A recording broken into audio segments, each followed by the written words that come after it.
అందరికీ నమస్కారం. చాలామంది ఎదుర్కొనే ఒక కామన్ ఇంటర్వ్యూ సినారియో గురించి ఈరోజు మనం మాట్లాడుకుందాం. అదేంటంటే ఎస్ఏపీ, ఈడబ్ల్యూఎం, డబ్ల్యూఎం ఈ రెండిటి మధ్య తేడా ఏంటి అని అడిగినప్పుడు పర్ఫెక్ట్ ఆన్సర్ ఎలా ఇవ్వాలి? ముఖ్యంగా ఈ విశ్లేషణలో ఆ ప్రశ్నకు చాలా కాన్ఫిడెంట్గా, క్లియర్గా సమాధానం ఎలా చెప్పాలో స్టెప్ బై స్టెప్ చూద్దాం. సరే, ఇప్పుడు ఇంటర్వ్యూలో ఉన్నామని ఊహించుకోండి. మీకు ఎదురైన ప్రశ్న ఇదే. ఒక మోడర్న్ చాలా పెద్ద 3PL కంపెనీ ఉంది. వాళ్ళకి ఎస్ఏపీ డబ్ల్యూఎం కన్నా ఎస్ఏపీ ఈడబ్ల్యూఎం ఫంక్షనాలిటీ వల్ల ఎలాంటి పెద్ద అడ్వాంటేజ్ ఉంటుంది? ఇది చాలా స్పెసిఫిక్ క్వశ్చన్ కదా. ఈ ప్రశ్నకు కరెక్ట్గా సమాధానం చెప్పగలిగితే జాబ్ దాదాపు మన చేతిలో ఉన్నట్టే. దీనికెలా ప్రిపేర్ అవ్వాలో చూద్దాం. అయితే ఈ రెండిటి మధ్య తేడానే కేవలం థీరీలా కాకుండా ఒక రియల్ వరల్డ్ బిజినెస్ కేస్ స్టడీతో అర్థం చేసుకుందాం. అప్పుడే మనకు క్లారిటీ వస్తుంది. ఓకే, ఇప్పుడు మనం ఒక పెద్ద థర్డ్ పార్టీ లాజిస్టిక్స్ అంటే 3PL కంపెనీని మనసులో అనుకుందాం. వీళ్లకు ఒక భారీ వేర్ హౌస్ ఉంది. అది 24/7 నాన్ స్టాప్గా పనిచేస్తోంది. అంటే నిరంతరం వస్తువులు వస్తూ పోతూ ఉంటాయి. అదొక హై వాల్యూమ్ ఆపరేషన్ అన్నమాట. మరి అలాంటి పెద్ద కంపెనీకి చాలా పెద్ద సవాళ్లుంటాయి కదా. అవేంటంటే వాళ్ల స్టాక్ ఎక్కడుంది, ఎటు కదులుతోంది అనేది రియల్ టైంలో తెలియాలి.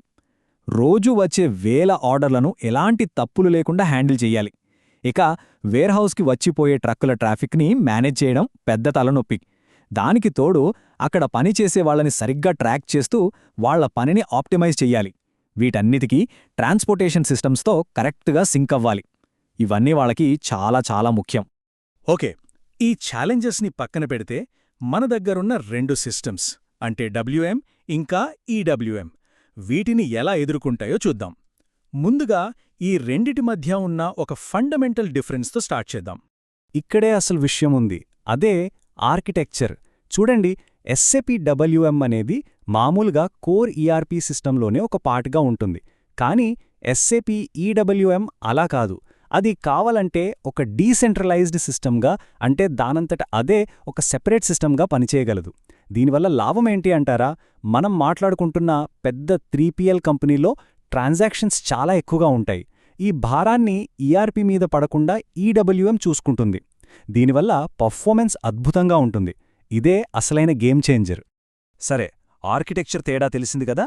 ఇప్పుడు సామాన్యగావా ఈడబ్ల్యూఎంలో ఉన్న అడ్వాన్స్డ్ ఫీచర్స్ మనం మొదట్లో అనుకున్న 3PL కంపెనీ ప్రాబ్లమ్స్ని ఎలా సాల్వ్ చేస్తాయో ఒక్కొక్కటిగా చూద్దాం. First, activity areas. దీని గురించి సింపుల్గా చెప్పాలంటే ఒక పెద్ద వేర్హౌస్ని చిన్న చిన్న జోన్స్గా విడగొట్టడం అన్నమాట. ఉదాహరణకి ఇది పికింగ్ జోన్, ఇది ప్యాకింగ్ జోన్, ఇది పుట్టవే జోన్, ఇలా. దీనివల్లేమవుతుందంటే ఏ పని ఎక్కడ జరగాలో చాలా క్లియర్గా ఉంటుంది. దీనివల్ల ఆపరేషన్స్ని చాలా డీటెయిల్డ్గా కంట్రోల్ చేయొచ్చు, ఆప్టిమైజ్ చేయొచ్చు. Next, wave management. ఇది చాలా పవర్ఫుల్ ఫీచర్. రోజు వేల ఆర్డర్లు వస్తున్నప్పుడు ఒక్కో ఆర్డర్ని సపరేట్గా ప్రాసెస్ చేయడం చాలా కష్టం. వేవ్ మేనేజ్మెంట్ ఏం చేస్తుందంటే ఒకేలాంటి ఆర్డర్లను లేదా ఒకే రూట్లో వెళ్లాల్సిన ఆర్డర్లను ఓ గ్రూప్గా, అంటే ఓ వేవ్లా క్రియేట్ చేస్తుంది. అప్పుడు వాటన్నిటినీ ఒకేసారి ప్రాసెస్ చేస్తారు. దీనివల్ల టైం, శ్రమ రెండూ సేవ్ అవుతాయి. ఎఫిషియన్సీ అమాంతం పెరిగిపోతుంది. ఆ తర్వాత క్రాస్ డాకింగ్. పేర్లోనే ఉంది కదా, ఒక డాక్ దగ్గర సరుకు అన్లోడ్ చేసి దాన్ని స్టోరేజ్లో పెట్టకుండా నేరుగా ఇంకో డాక్ దగ్గరున్న ట్రక్కులోకి లోడ్ చేసి పంపించేయడం. మధ్యలో స్టోరేజ్ అనే స్టెప్ ఉండదు.